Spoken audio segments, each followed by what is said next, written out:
All right, now we are off for game number 7. It is gonna be one of the most powerful decks that we've seen from Yellow.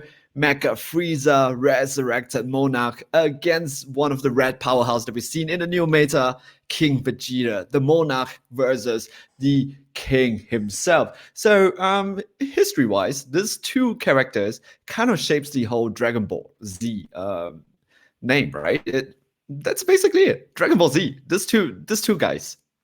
Yeah, I mean, you're not wrong. Like, dude, the Saiyans were hired goons for Frieza. Frieza got scared like a little space microbe that Princess. he is. I don't know. I don't know where to go with that. And yeah, he ended up nuking the planet, setting in motion the legend of the Super Saiyan, depending on which canonicity you want to believe. Or Mm. I honestly, it doesn't matter. Like what you like, guys. It's Dragon Ball. So much crazy stuff happens. Does it really matter? Um, so yeah, I'm actually really excited for this matchup. As you mentioned, Mecha Frieza is a tour de force of the card game. Not only was it errated once way back in the Cross World days, but now he's returned more maniacal than ever and looking good to boot against the uprising, the Broly version of King Vegeta and his young invaders. Oh, this is going to be such a good semi-finals, I guess, is the way to put it. Potential semi-finals, I should say. But yes, Mannheim took our last game, and this time showing the full force of what Young Invaders could do. And we're seeing two free drop Vegetas with 2 energy. So that means next turn, well, full power Vegeta, baby. Yeah, I hope I'm able to see that card because I've been wanting to see that card throughout this whole tournament, but we managed to see it one time, and it was from Mannheim. Really, a big thanks to him for granting us our desire, our wish. But unfortunately, on the other side, we are unable to see any King Magicabura leader making a huge impact in this regionals. I don't think that it is going to be a problem for him to make a huge impact in the meta. However, just in this regional, it seems not to be the case himself. When it comes to King Vegeta, of course, it is attacking. But when it comes to Mecha Frieza, it is about defending, and controlling, doing Oh, your own damage while you control, ain't it? yes, and that is such an interesting addition there by Mannheim. That is the Sun Gohan uh, Avenger or something or other. It's from the 2019 promo season. Wow, the championship promo season. Absolutely a very interesting counter attack for sure.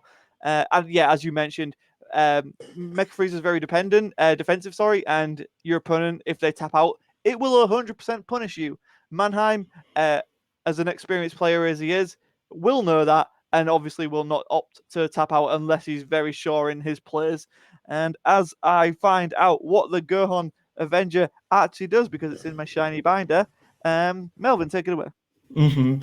All right. And when it comes to Mecha Frieza, one thing that you see over here is that, oh no, if he is at 1 energy and he's down to 4 life, that is so bad for the Mecha Frieza player. Not exactly the case though, because covering events from events to events, what I've saw usually is Mecha Frieza player, they usually go down to 4 life really, really quickly, but after they reaches 4 life, after they awaken, try to bring them down to 1, it is going to be a very, very difficult task. Even though when it comes to King Vegeta, it is burn, burn, and burn. However, usually the burn comes when your opponent has 5 or more life. Fortunately or unfortunately, depending which player you are, the Mecha Frieza player, it's really down to 4. So the burn effect, it's not going to be taking place anymore. However, life is so important for Mecha Frieza. The reason is a lot of extended plays that he do, a lot of this aggression, a lot of this control, he can do it with his life. So that is what makes this deck so much powerful. And a life is actually a resource in most TCG. So it doesn't matter if you win in 1 life.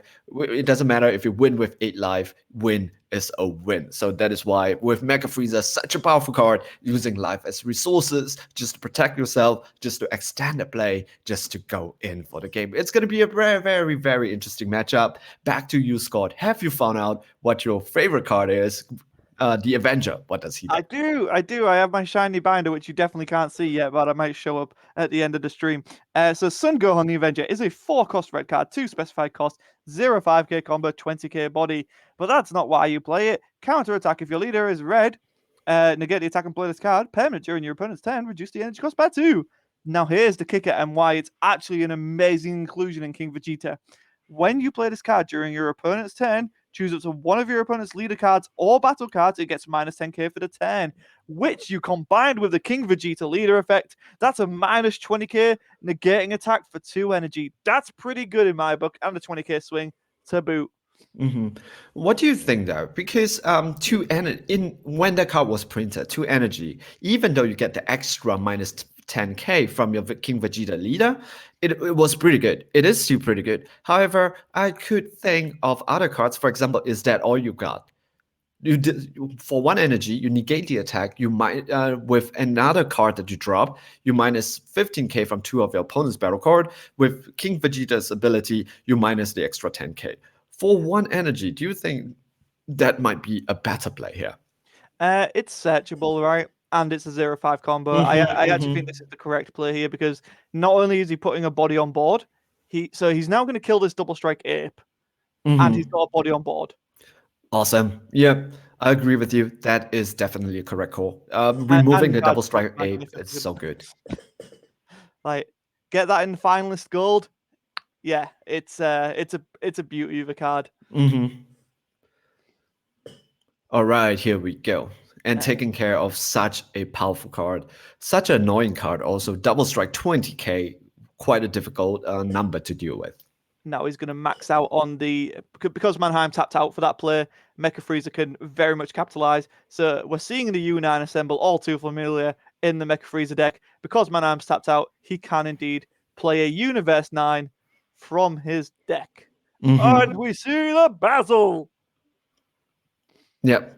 The Basil is definitely a very difficult card to deal with just for 1 energy. What did you get? You get to draw a card, I believe. Right? So you get to draw a card. And also, yes, and also if your opponent has 5 more cards in rest mode, it doesn't matter whether it's your battle card, if it's your unison card, or your energy. Just 5 cards in rest mode. This is going to become a 19k dual attacker. Yes. In regards to the Basil. Yep, sorry, that was my bad. This is good. This could be really huge actually because Mannheim, although he's on 5 life, he's already awakened. I believe. I believe that's the awakened side. Yes. Yeah, it must be because he's used a minus 10 effect. Like Bartek can really push in here if he so chooses. And the best part about this, it replenishes itself. You play 1 card, you get to draw a card. So that itself, it's a really good card. Remember the blue Majin Buu, how powerful that card was in set 1. Play 1, and then you get to draw a card. The best part about this card also is that when this card just becomes, your opponent has to think, okay, should he take out this card? Because if he's not going to take out this card, 19k dual attack. That means if your opponent wants to combo out, it's a hand destruction of 2 from your opponent's hands if your opponent wants to take him out, just to combo out. And the worst part about this card really is that it is not during your turn. It's until the start of your next main phase. That means this card, it's not going to go back into being a 4k. It is going to stay 19k during your opponent's turn as well. Yeah, that's a gnarly thing. The Doggers are a fan favorite. I don't think I'm wrong in saying that. Basil, Bagama, and Lavender, the dream team for many. Now we're seeing the Bardock swinging in. I assume he's trying to clean up the free drops there, and yes, he was. Oh, and then again, similar to what we saw earlier, people betting on those young invaders as a bait for Belmont. A really good decision over there, taking Belmont, and Belmont just says 3 of your battle card, discard it, and then you get to play him. Just to remove all this young invaders threat on your field, you can see that even though this is the best 1 format, even though this is the first game in the new meta, in the new season, people are really well prepared to take on King Vegeta. Yeah, so I'm very excited to see where this goes now. Mannheim in a position that's quite awkward. I love seeing that set 8 Goku there, though. That's nice. That's a good tech. Mm-hmm. So Mannheim's deck's very interesting. So it's not exactly what I thought it was either. So not only did it go up against a red-green one, Mannheim is not playing your usual suspects of King Vegeta there. Mm-hmm. True. He does have some variants when it comes to this deck. And I see Bardock. I'll meet you with Bardock. Fishing for cards, and fishing for cards.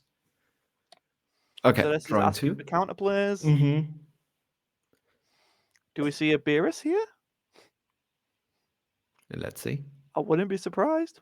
Boop. Oh, No. no, it's just Borgos, just chilling. All right.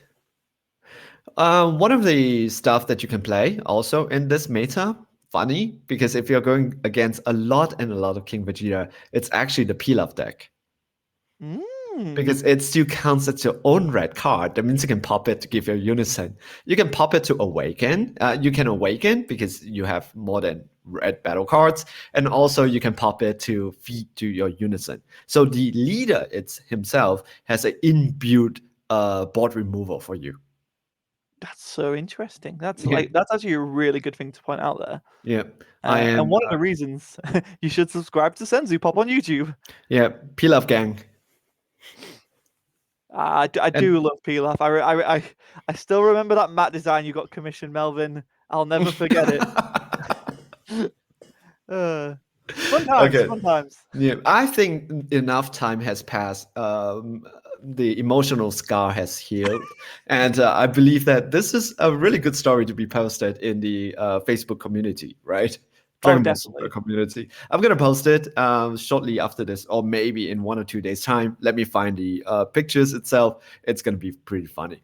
Here we see one of my favorite cards coming out from BT13. It is gonna be Power of the Super Saiyan. This card itself, it's very strong. It is a very, very strong card. However, combined with Mecha Freezer, this card becomes so difficult to deal with.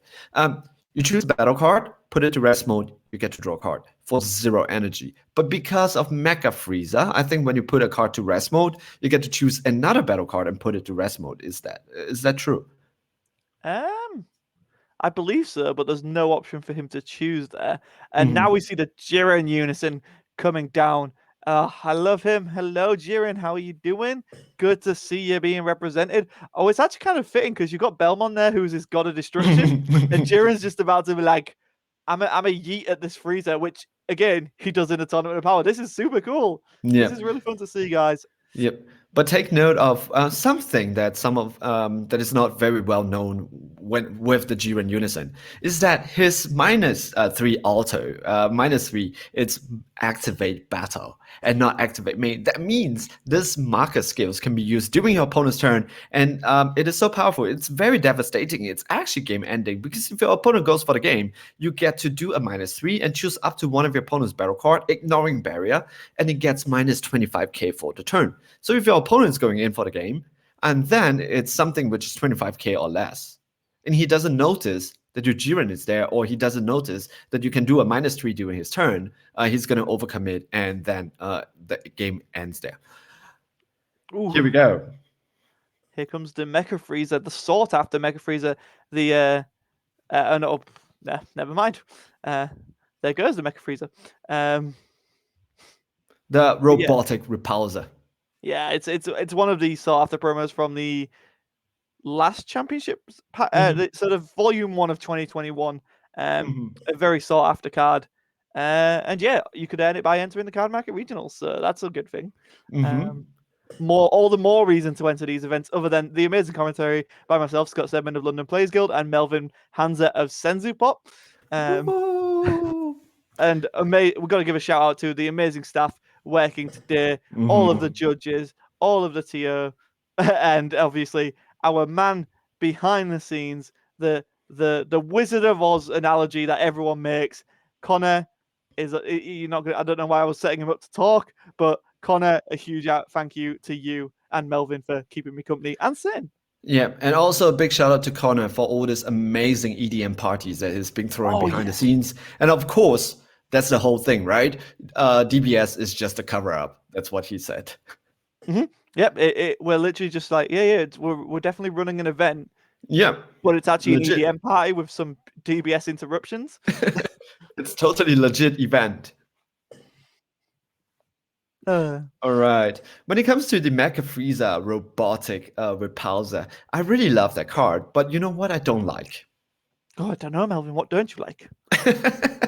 I actually don't like it that I have to fight with a lot of people to get that card because it is a very good card. But you know, I always like Mecha Freezer, but I Yeah, wanted to play it theme. You know, with and the robotic repulsor, I'm able to play the 4 drop on top of it.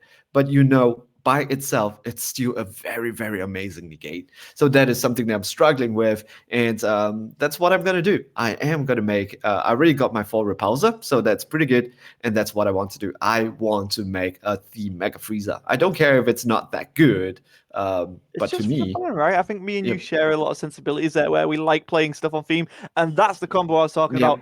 Bardock into Beerus, maximizing on the Overrealm player there. hmm So when the Beerus has a very interesting mechanics though. So when it is being discarded by battle card skill, it comes back into play. The good part about that card, it is a 15k. That means you can swing. That means together with Bardox, you get to draw two, and you have two bodies on the board. 120k, 115k. Definitely one of the best cards to discard with your Bardox overram.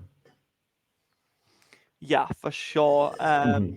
Or like you could argue maybe Saiyan Instincts is also another good one to drop. But yeah, the Mm-hmm. advantage you get out of just dropping Beerus, and it's obviously like a little splashable combo in any deck that's not dependent on just seeing monocolors. Like if you're not running the Infinite Saiyan rares, I think they were called. Like Mm-hmm. yeah, I think they were, weren't they? From set 7, Assault of the Saiyans. Mm-hmm. Um, Mm-hmm. but yeah, like because in worst case, it's a 0-5 combo. Like that's not the end of the world. Scott, what is your opinion on the new super combo that comes out from BT13? It's very interesting. No, I think they're just weird right now. Like I don't know where they fit, if that makes sense. Mhm. I think it fits to some of the decks when it comes to BT13. Every single deck, every single color itself has a combo mechanics. For example, like yellow androids, you get to combo, and then you can use that super combo because definitely you combo for free from your hand. Bojack is the same. You get a free combo from your energy. So that extra 1k actually helps you a lot because your first combo it's going to be free. Android, that combo it's going to be free, right?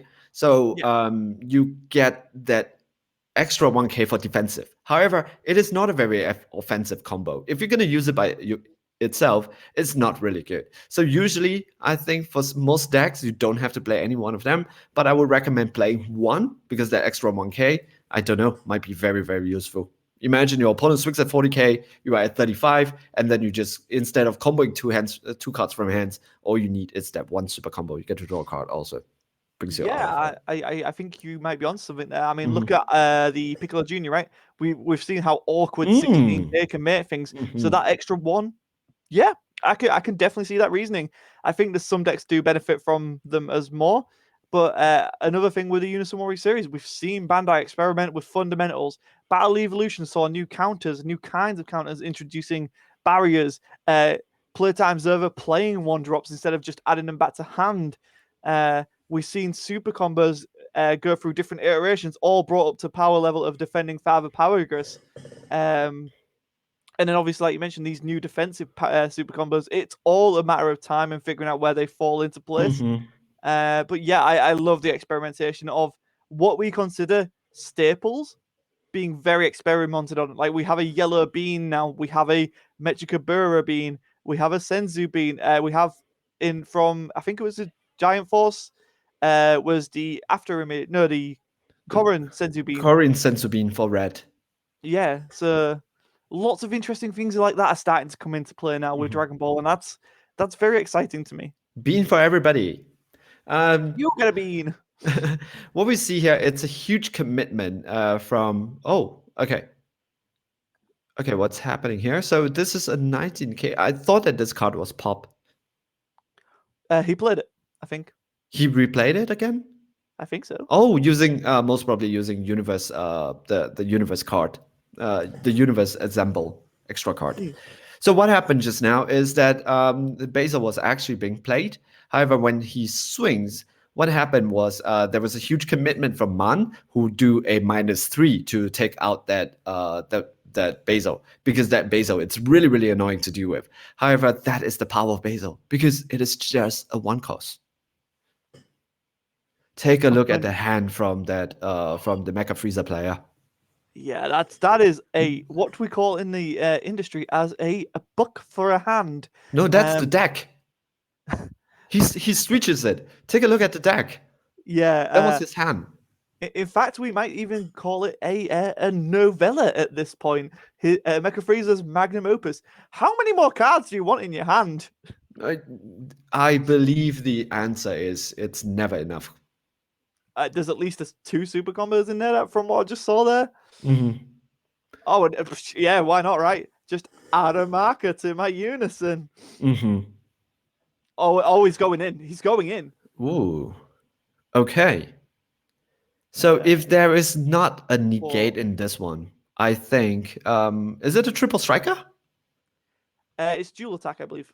Dual attack. Single? Dual attack, double strike, I believe. Okay, let me check. No, Let me check. We have I to was check. gonna grab my my sealed one, but it's It's double strike dual attack. Yes, you're correct. Oh, going for Wow, the okay. Melvin. This is gonna be hard. This attack cannot go through. Because if this attack goes through, it brings Man down to the double striker range. That means looking at that hand, I'm pretty sure nobody wants to combo out of it. No. But getting Lurk, will he mill himself out? No, obviously. 30k. You'll be aware of that. 35k. I think you can force Man into this and still have enough to combo out. Yeah. Yes. Like you. What is a good number for this swing? I'd say 50 is more than Man would want to commit here. Mm-hmm. I would say also 50. Give or take 5k. Oh, he's just gonna stick it. Oh no, he's not sticking. Okay, I was like, Okay. wait, what? No. Okay, because there's some math at play here. So here is Professor Math coming, and the thing is, it's 2 cards. Because if you're going to commit more than 2 cards in this combo, it's going to be not so advantageous for you. But a super combo doesn't count here. But if you're just going to commit, why is it 2 cards? The reason is this: because the double strike, you can gain additional 2 cards back. So that is kind of like the balance over there. What would you want to commit? So on top of that, an additional 2 more cards. If you can pay for that, then that is totally fine. Because you're gonna get the 2 cards back from Vegeta swing.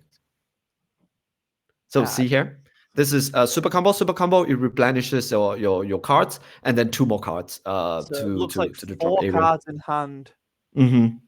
for Mannheim. And yeah, just gonna go in here. Yeah, he is gonna be taking most probably this 2, unless you know what's gonna save him. The negate from Beta Evolution. Oh yes, he could actually use that and put out a blocker. Yep. But we're not seeing that, unfortunately. Yep. See the 2 cards that he used to commit, it's being replenished. So his does he have it? Okay, he does a -10 right now. We established that is not a negate, so that's a -10 from Vegeta. So Vegeta right now it is a 10k double strike dual attack. I just think the numbers are so much in Bartek's favor here. Mm-hmm. You just here, have it. So this is now a 30k, and take a look at that hand. It's But also when it comes to Vegeta player, Mecha Freezer player, there are a lot. Oh, he does not have it. And that's all she reverts. Because he does not have it. There is too many extra cards in his hands also. Because Although that's that Mecha wasn't Freezer. a really good hand for Bartek either, to be honest. It's like, yeah, it's all right, but All right. Well, a pretty amazing game, even though the Bartek has a very big hand. They are all extra cards, or they are 1 plus 10k. So it is very difficult for Bartek to finish the game. However, it seems that he has enough to go in for the game. How do you find the game, Scott?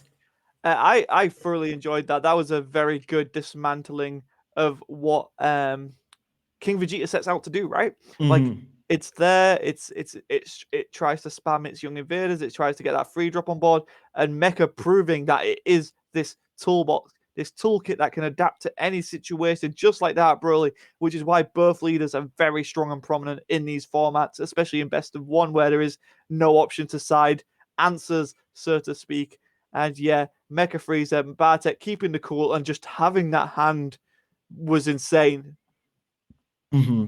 I mean, we were even confused which is his hands or which is his deck. He has just so many cards in his hands, so many options, translates into so many options, so many different lines of play, so many answers for your opponent's play. So it is such a interesting game for me because seeing from Man's point of view, we saw that in the previous game itself, it seems that Man was tapped out. It seems that Man has no answer for his opponent aggression, but then Man is still able to pull off a victory just right out from under, and this is just such a amazing interactions. And right now, you know what is also something that I really like about this two interaction, it really tells the story traveling through time about Dragon Ball, because now we have Frieza, we have this interactions with King Vegeta. Finally, the two of them meet and giving King Vegeta another chance for a revenge, a score to settle with Mecha Frieza himself.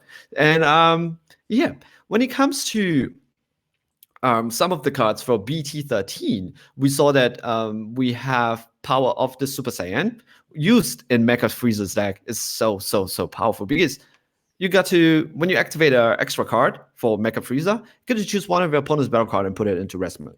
And you know what power of Super Saiyan does?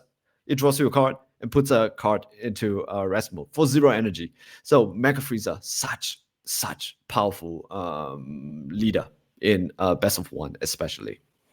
Yeah, well said, Melvin, and a great breakdown of everything we just saw happen there. We have had confirmation that there is one more round, so I think that does bring us to the total of 8 rounds, which is going to be super fun, guys. And that pun was intended. Melvin, have you got any more trivia questions to ask me Mm, to put you on the spot? I'm I'm thinking. I'm Okay. thinking. While I'm you think, thinking. I will talk about my thoughts on Cross Spirits, I guess.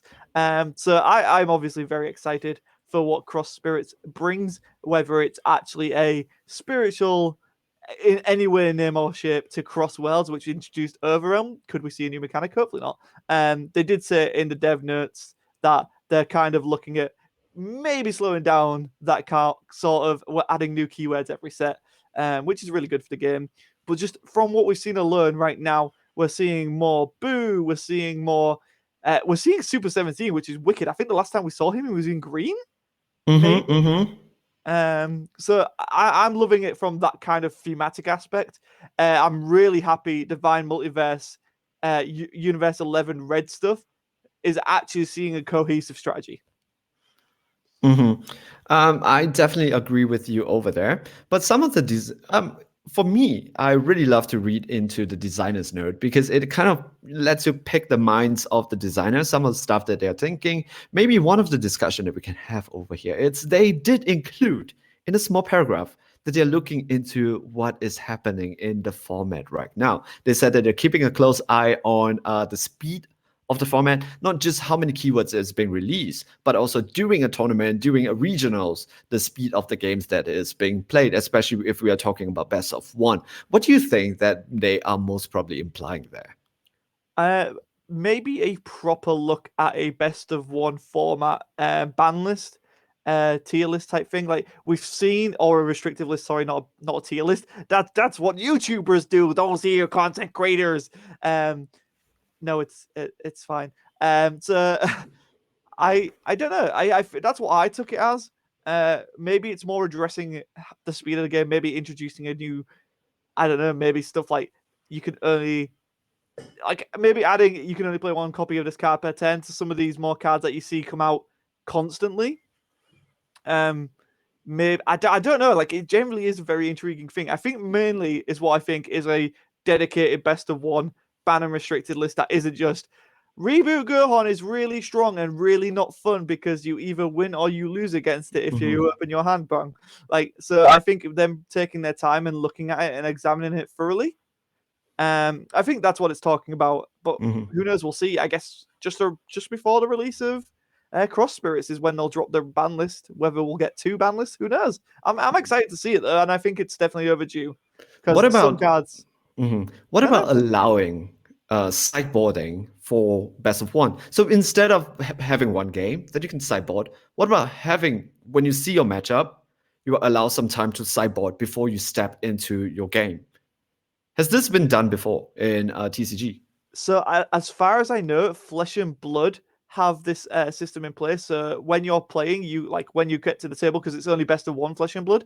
Uh, is if you when you see your opponent's hero, I guess in that game, you are allowed to sideboard. So maybe that is something they've looked at and thought, huh, maybe we could do that for Dragon Ball, and then that would add the complexity of best of three into a condensed and quick format. Maybe that's what they're thinking. Hmm.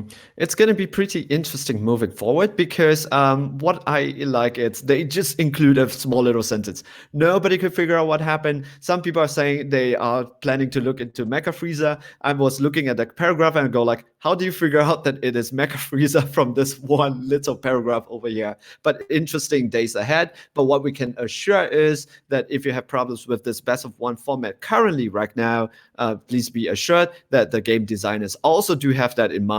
They're taking a look at the current format and moving forward. So far, the track record wise, I believe that Bandai is doing a pretty good job in balancing out our meta, especially right now. It is more of a, what do you call it, rock, scissors, paper format, where sometimes you're just playing a deck that is disadvantageous to you. And usually, when it comes to a meta, look at the meta pie, right? You have so many different decks in play. And one of them recently, not recently, a couple of months ago, in the previous tournament regionals in South America, Android 18 actually got the win from the tournament. So it's pretty interesting so far. Really enjoying the format for me personally.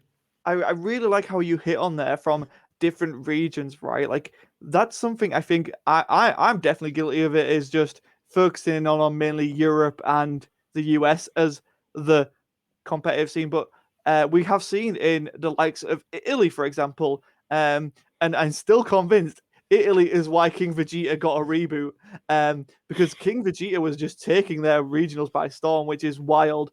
And yeah, like you mentioned, South America, just all of these different leaders having chances to pop up across the world, and it shows that not everything is what it seems or as what we think it is, and it's easy to just forget that when you're in a tournament like this where you're seeing, oh, it's another Dark Broly.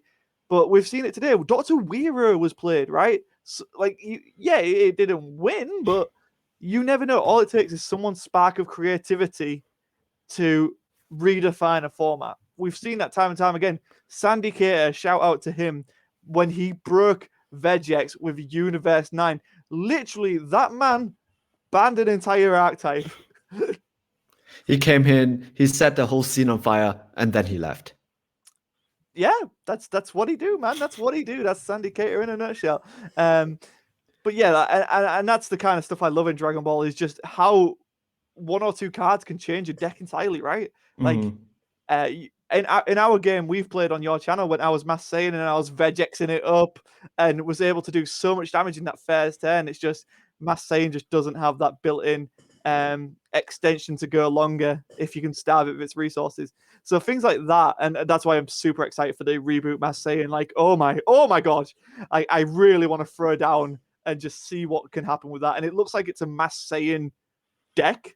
So I think Hmm. that set 11 card, Influence of the Mask or whatever it was called, might become very interesting. Yeah, it is gonna be multicolor, as you can see. It's not just gonna be red. I think we see the inclusion of green and blue cards. So maybe Bandai, what Yellow. they need to do is to put in more draws and also at the same time giving it a little bit more flexibility to move beyond red. that should be a pretty good call. So this is game number 7 on the Cardmarket Regional Summer Online Tournament. We will be going on to game 8 after a little break. So before we end this particular section over here, I would just want to pray to the Bandai gods, give Dr. Giro a little bit of help. Would really appreciate it. Revive keyword. Come on. It's a very, very fun mechanics. Please help that one out. And so here, see you guys after this short break.